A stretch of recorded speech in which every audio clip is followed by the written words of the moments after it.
সন্ত্রাসী মহল আমাদের চুনারঘাট মাধবপুরের মাননীয় সংসদ সদস্য জনাব সাইদুল হক সুমন সাহেবের উপরে অতর্কিত হত্যা করার জন্য এক পরিকল্পনা নির্দেশিকা তৈরি করেছে। আমরা এই আমর বাজারের পক্ষ থেকে, এলাকাবাসীর পক্ষ থেকে আমি এর তীব্র নিন্দা জানাই এবং সাথে সাথে এটা বলতে চাই সরকারের কাছে যে সরকার এমন কোন কাজ নেই যে বাংলাদেশের যে কোনো প্রান্তে সন্ত্রাসীরা থাক তাদেরকে তৃণমূল পর্যন্ত ধ্বংস করার ক্ষমতা রাখে।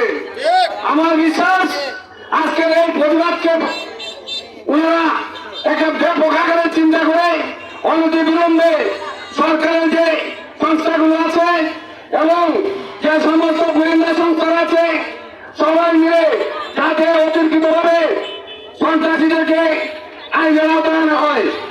সম্মানিত সুধী, আপনারা জানেন যে ব্যারিস্টার সাইদুল হক সুমন উনি শুধু চুনারঘাট মাধবের সন্তান নয়, উনি একটা বাংলাদেশের আইডল। ওনাকে বিশ্বের বহু দেশ ফলো করে বাংলাদেশের দুঃখী মানুষের জন্য উনি কাজ করে। ইতিপূর্বে আপনারা দেখছেন যে বিভিন্ন ধরনের কর্মকাণ্ড উনি যেভাবে ওনার জ্ঞানের পরিধি ছড়িয়ে দিয়েছেন তাদের একটি প্রস্তুতি মহল এটা তাদের নজরে এসেছে যে তাকে নৃশংসভাবে হত্যা করার জন্য।